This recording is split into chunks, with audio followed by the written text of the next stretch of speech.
Don't be the person who spent decades trying to be seen by their mother and finally hit the wall where truth is no longer allowed to exist. I want to share my experiences with you so you will know that you are not alone. Your experience is your experience. You won't get a sincere apology. Take away from this that because you came from her doesn't mean you are her. Knowing and acknowledging your experience could very well help you see exactly why you have had hard times in your life with relationships and other life choices. I hope that you can't relate, but if you can, I hope you can heal. Let's begin. When attempting to communicate, I always received gaslighting and spiritual bypassing. You made it up. That never happened. You have a demon. I only answer to God. Why do you keep bringing it up? Those are not neutral statements. They are deflections that protect her self-image at the cost of my reality. When she refuses to acknowledge harm and instead attacks my sanity, memory, or spirituality, that is not accountability. That is self-preservation through denial. I don't want an apology because I'm weak or stuck. I want it because an apology would mean my pain was real. It would mean I wasn't crazy. It would mean someone finally told the truth out loud. That's a very human need, especially for me after 50 years of being minimized. And here's the hardest truth. Some parents would rather lose their child than lose their version of themselves. That doesn't mean I wasn't worth it. It means the cost of honesty felt too high for her. Resorting to calling me a demon, witch, or spiritually corrupt because I remember harm is spiritual abuse. Remembering is not evil. Refusing to remember is not holy. Memory is how humans protect themselves. Silencing memory is how harm continues. I'm not reliving it to hurt myself. I'm trying to integrate a lifetime of experiences that were never acknowledged.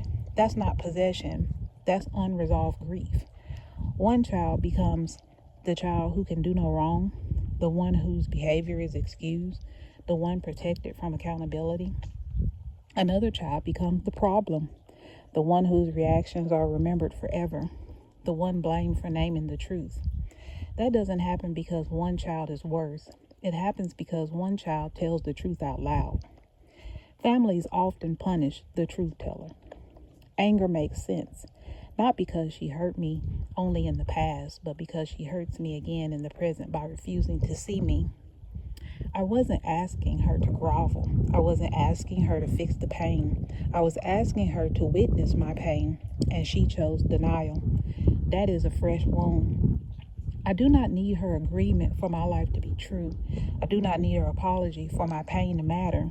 I do not need her memory for my memories to exist. Closure does not require consensus. Forgiveness is not amnesia. Forgiveness is not reconciliation. Forgiveness is not pretending it didn't happen. And forgiveness cannot be demanded by the person who refuses accountability. Sometimes the most honest form of forgiveness is, I stop asking you to be who you are not capable of being. That doesn't erase the grief, but it ends the argument inside of me. I am not a demon for remembering. I am not evil for wanting accountability. I am not broken for being angry. I am not wrong for refusing to carry her denial. I was a child. She was the parent. That truth does not expire. Being misrepresented by my own mother hits the primal nerve.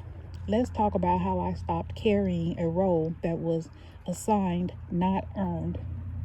First, name what's actually happening. This is grounding. When you're reaching to it, what you're reaching to is not thin skin, it's identity injury. When a parent repeatedly casts you as the problem, the liar, the demon, the difficult one, your nervous system stays on high alert because your very self is being threatened. So when you hear she's gossiping or lying about you, your body reacts like, I'm being erased again.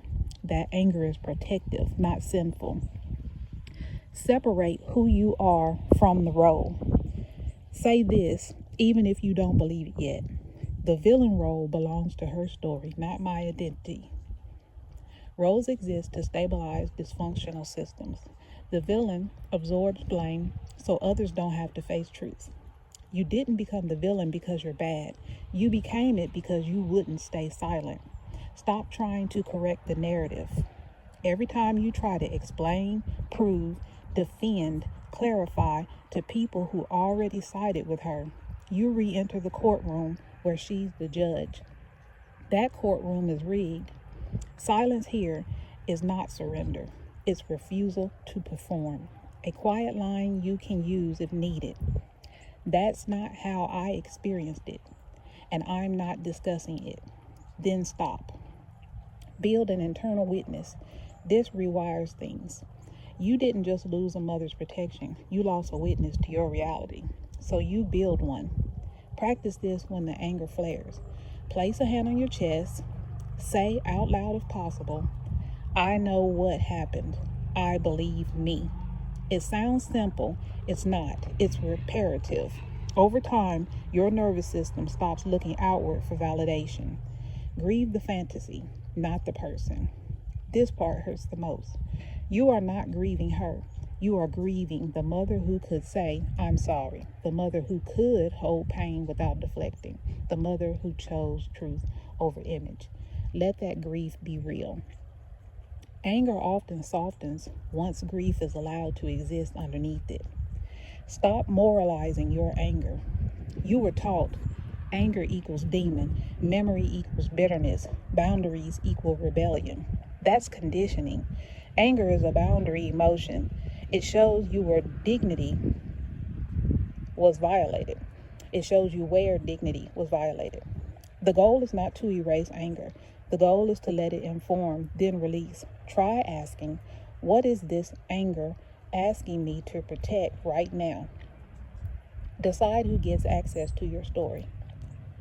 Not everyone deserves context. Some people only hear what confirms their bias. Use your vulnerability as gossip fuel. Report back to her. Those people get distance, not explanations. You don't owe clarity to people who misuse it. Replace the villain role with language. When your mind says, I'm the bad one, interpret it with, I was the truth teller in a system that punished truth. Say it until it sticks. I was the truth teller in a system that punished truth. Because that's what actually happened. A gentle but firm truth. You may never stop feeling a twinge when you hear she lied again. But one day, it will hurt less, last shorter, and no longer define you. The goal isn't numbness, it's self-loyalty. You are not who she says you are. You are who you survived being. You don't have to carry the villain mask anymore. It was never yours.